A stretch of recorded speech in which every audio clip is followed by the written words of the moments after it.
Hello, everyone. Welcome to this episode of Insider Insights. I am Millie. Let's first welcome our guest here, Frank Villella. He's the Director of Archives at Chicago Symphony Orchestra. Welcome, Frank. Hello. Tell us about what you do and how you got into doing it. Sure. So my title, I'm the Director of Archives for the Chicago Symphony Orchestra. I am in charge of all of the materials that document the history of the Chicago Symphony Orchestra Association.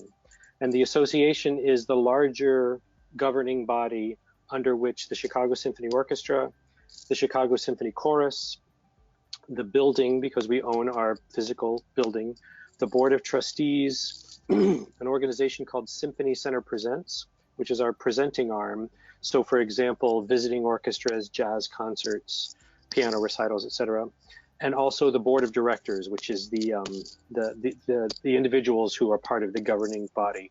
All of those entities fall under the Chicago Symphony Orchestra Association. So all of the materials that document that organization's history, I'm responsible for those materials.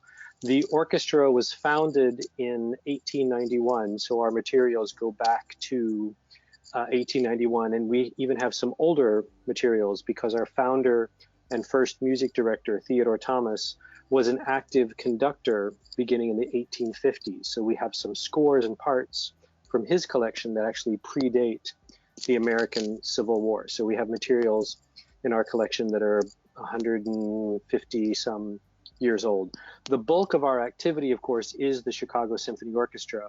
So the vast majority of our materials relate to the history of the CSO. And these materials range from a lot of paper materials, of course, correspondence, contracts, but then we also have about 1 million photographic images in our collection. We have a number of musical scores and parts, of course, that the musicians have used over the years. And then we also, for example, have a lot of recordings, commercial recordings that you can buy in the record store, but then also non-commercial recordings, including radio broadcasts, oral histories, pre-concert lectures, things like that. And then we also have some private collections, collections of materials that have been given to us either by former music directors, former members of the orchestra, significant patrons, etc. Some of those items can range from, of course, paper materials, correspondence, contracts, photographs, but then also, for example, we have a number of Grammy Awards in our collection. So we have the little Grammy statuettes, about 21 of those. How I got here, my background was in business administration initially, and then music performance. I've worked for the past 30 years as a singer. I worked as a member of the Chicago Symphony Chorus. I sang for 20 seasons with the chorus, and I still have a couple of singing gigs in and around town. So I came to the archives initially as a researcher and a musician, and I got a part-time job here as a researcher, cataloging assistant, etc. And that was 26 years ago. So when you stick around long enough, they put you in charge of things. So I don't have formal training as an archivist. I don't have a Master of Library and Information Sciences like so many archivists do, but I have a solid music background. And since this is a music institution, that got my foot in the door. And then by staying around for as long as I have, attending conferences, studying for additional certifications, etc., that's what's enabled me to stay here this long. It's a very cool path. It is a very cool path. Yes, I'm tremendously lucky.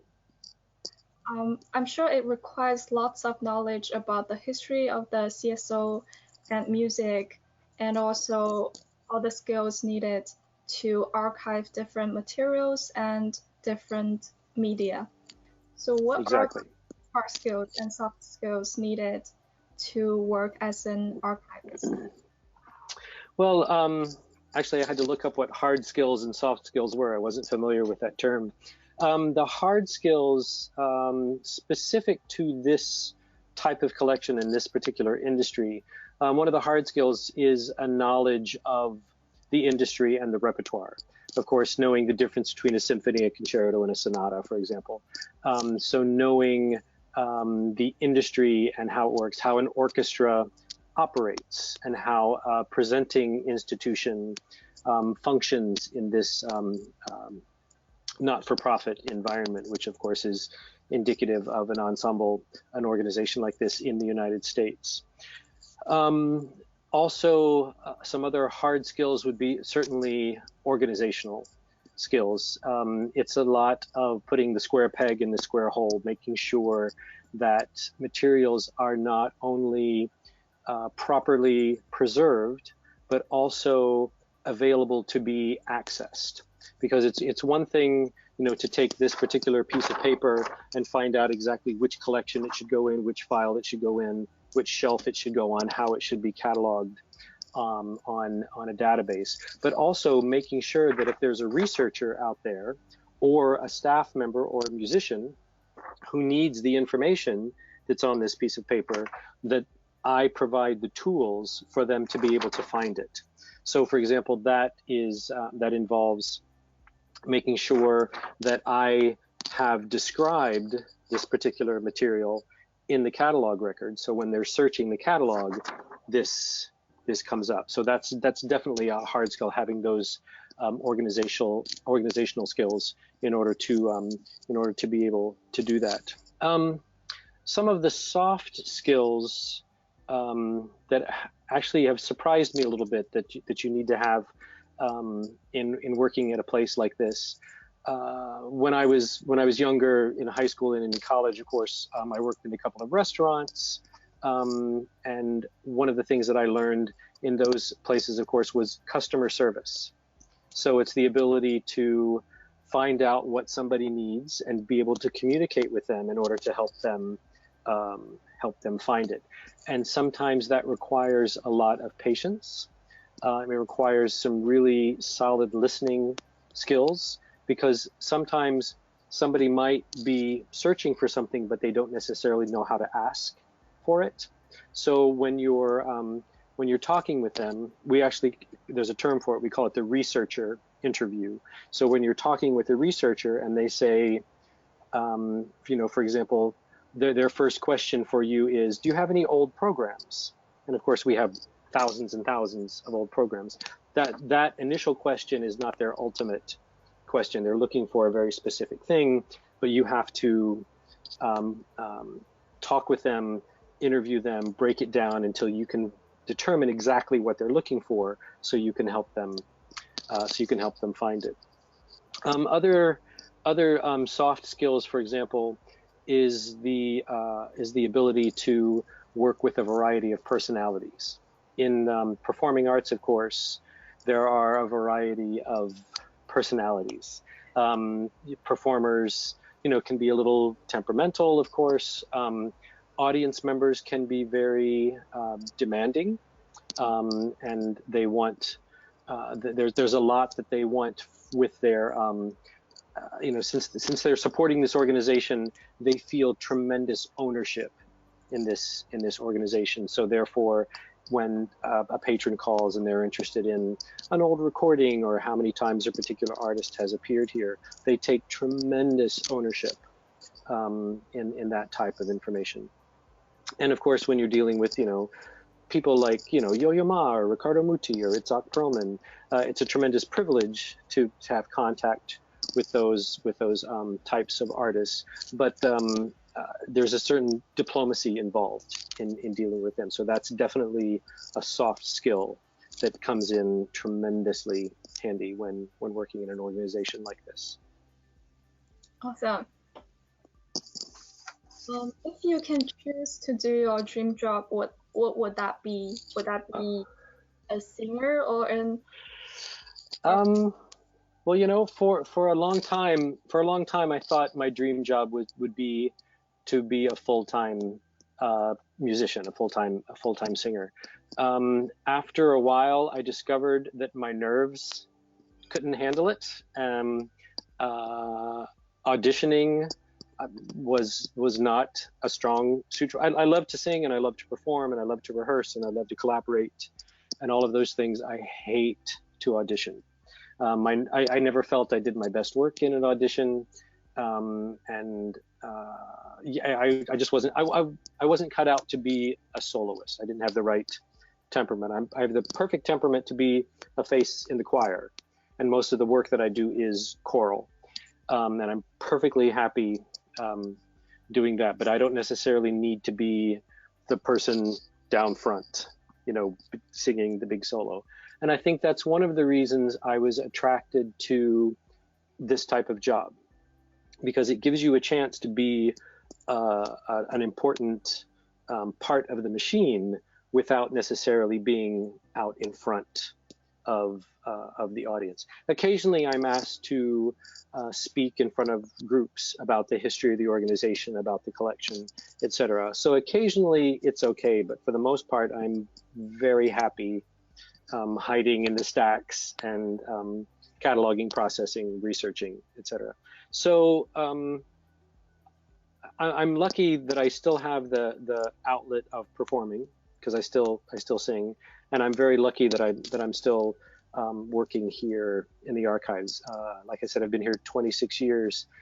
I learn. It sounds corny maybe to say, but I learn something new every day, either about music or the orchestra or the city of Chicago or the artists that have come through this, our stage, etc. I learn something new every day. So there's always growth. There's always development. So again, I'm tremendously lucky to be in this environment. That sounds like a perfect balance. I mean, don't get me wrong. It has its moments. There are certain challenges to working in an American not-for-profit organization. We have to be very careful with money, because we rely very heavily on donors, of course, and government agencies for funding. So it's not like we've got buckets of cash sitting under the desks. We do have to be very careful with fiscal resources. So therefore, we have to be very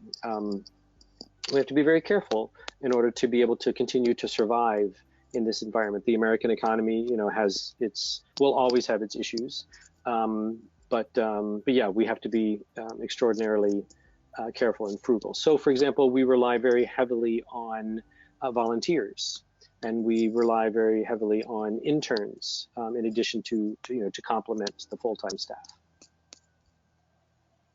What do you look at when you are interviewing interns? Oh, well, actually, I interviewed an intern earlier today. We're getting ready to hire. I'll probably hire 2 interns for the coming season, which starts next month in September. A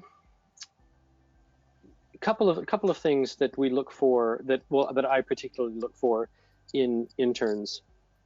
One thing that's on the job description is the fact that a knowledge of the classical music repertoire is preferred but not required, because there are plenty of jobs, there are plenty of projects in the archives that involve knowledge of the musical repertoire. For example, if you're cataloging repertoire, a season repertoire in our database, you need to know, that the Beethoven's Ninth Symphony has 4 vocal soloists, a soprano, alto, tenor, bass, and also employs a chorus. Just some basic repertoire stuff. However, there are also several cataloging projects for which you don't need necessarily to have knowledge of the orchestral repertoire. For example, there's one collection that's sitting on the shelf that I'm going to have an intern working on later this season. It's one of our previous executive director's papers. So it's correspondence, contracts, schedules, itineraries, expense reports, things like that. So the person cataloging it, processing and cataloging it, doesn't necessarily need to know about particular musical works. So that's one thing that we look for. Another thing we look for is basic skills. I look very closely at somebody's resume and cover letter. Make sure that there aren't any typos or grammatical errors. For example, when you're cataloging materials here in the collection, there's tremendous attention to detail that's required. So, catalog records have to be nice and clean and concise, explaining as much as possible using as few words as possible. So I look at writing skills, for example, in somebody's cover letter. Basic computer skills, of course, which are integral to using the collection here. We have a couple of different databases that we use. We're starting to look into the possibility of digitizing certain portions of the collection. So the creation of metadata is very important, and also again has to be very concise and accurate, consistent. So I look for that in an intern. And also, I mean, it's a small space, so personality also factors into it. I want to, work with someone who I'm going to enjoy working with, and who's a nice, pleasant person. So it seems kind of basic, but it certainly factors into a decision. Can you share a bit about your experience of training new employees and interns? Wait, I'm sorry, say that again? Can you share a bit about your experience of training new employees? Oh, sure. Yeah, so training is tricky. There are a certain number of quirks with the different databases that somebody needs to become familiar with. So initially, when an intern is first starting, we'll start. There are a couple of different basic annual projects that have to happen every season. So I start someone off.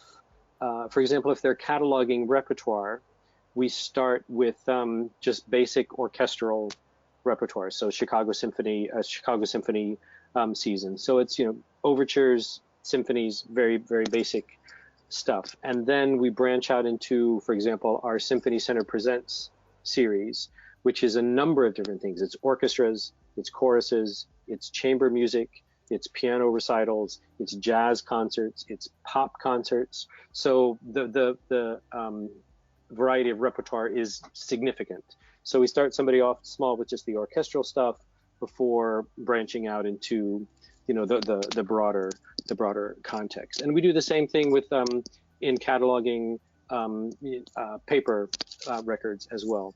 For example, one collection that always has to be done every year is just artist contracts. So that's very simple.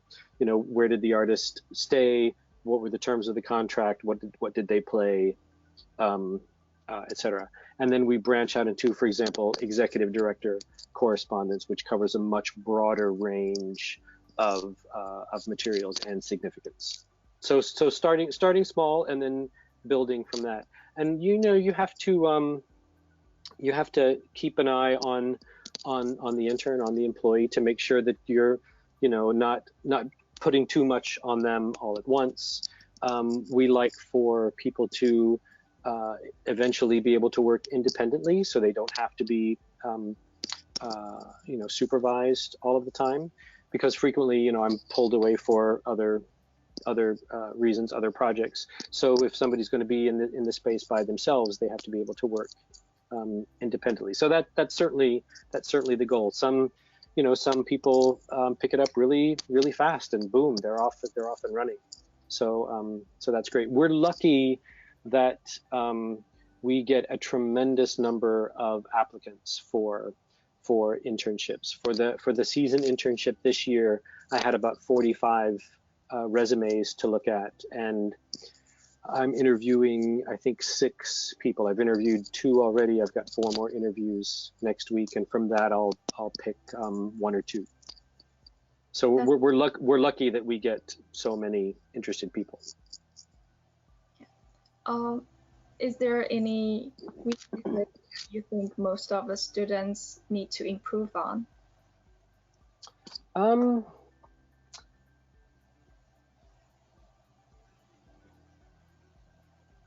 I think sometimes someone might be I'm just trying to think of a couple of recent experiences. One thing, it does take a little time to get to know this organization, how they are, not just the archives, but the CSO association as a whole, and how fast things can happen. And sometimes it's not that fast. There's a certain amount of bureaucracy, of course, and we might not have some materials that are, for example, we don't yet have a digital asset management system. They're tremendously expensive. There's a lot of startup costs. There's ongoing licensing costs and whatnot. So the materials, for example, the software materials that we have to work with require a little patience in order to learn them. And sometimes I've found that some interns, want to be up and running, really fast, and that's not always the case. So I encourage people to, have a little patience. It'll come with time. We need to make sure that we're doing things meticulously and accurately, so patrons, researchers can find the materials that they need. But a lot of times it takes a little time to get used to the system, and also make sure that the system is effective. That's a great suggestion. Can you give some more actionable advices that everybody in the age range from 18 to 25 should know? Yeah, when you gave me the list of questions, that one really popped out at me. And I think the most important thing for folks in that age range is to, first of all, be patient, but also be flexible, because your expectations aren't always met quickly. Eventually, ideally, of course, eventually they would be met. But I think the most important thing is to be prepared to be flexible. Things happen here. For example, some projects take a tremendous amount of time in order to complete. Some projects actually will always be ongoing and will never officially be complete. But then all of a sudden the phone rings and something else becomes the priority, and you have to drop what you're doing and move to that other project, because for example, a conductor cancels and the program changes for this week. All of a sudden we have to drop what we're doing and get ready for the change that's going to happen. For example, one of the things that's happening right now that I wasn't expecting, we have a restaurant on site, and the catering company has changed over the summer, and they decided earlier this week that they want to use some archival materials in order to decorate the new restaurant. And like I said, we just found out about this a couple of days ago. The restaurant opens in 6 weeks. So we're going to use some album covers. We're going to use some tour posters, but I had to my intern and I, we had to pull a bunch of things so the designers can take a look at all of the options, and then which poster would look best in which place. And we have to talk with another graphic designer who's going to be making some nameplates and blah, blah, blah. So the point is, I had this whole list of things that I was planning to do this week, and I haven't been able to do any of them because we've been concentrating on this other project. So the most one very important thing that somebody should be aware of is that no matter what you're planning on doing, that may change. You may have absolutely no control over it, and you just have to be flexible enough to roll with it. Yeah, that's extremely important. And students can get to learn how to make contingency plans, and also be flexible and get exposed to all different kinds of projects. That's great. Yeah, definitely. One thing that I like to do with interns over the course of the season, when I have to go to a meeting or something about a particular project. For example, I'm on a couple of subcommittees. One of them is the social media subcommittee. There's a marketing subcommittee. There's a program book thing, etc. But I like to bring interns to these meetings so they can see more of the inner workings of the organization than just archives. And then, you know, one great thing about hiring young interns is, you know, like I said, I've worked here for 26 years. I've seen a lot of projects from start to completion. But you bring somebody in who's new, they may have a completely different perspective and say, hey, did you ever think about doing it this way? And a lot of times interns have come up with some really great ideas. And a lot of current staff members here are former interns. So there's always the opportunity for potential advancement. There's always the opportunity to contribute. There's always the opportunity to help brainstorm. I write a blog from it's called From the Archives, where we can tell, you know, historical stories and whatnot. I've frequently invited interns to author articles and to give, you know, article suggestions. So interns aren't just, you know, doing the grunt work and you know, picking up the coffee and things like that. We like to make sure that interns are an important part of the operation. Awesome. Thanks for sharing. Excellent. Thanks so much for being here today, Frank. Yeah, it's my pleasure. I look forward to collaborating with some of the students. Yeah, and thank you for watching this episode of Insider Insights. We will see you next time.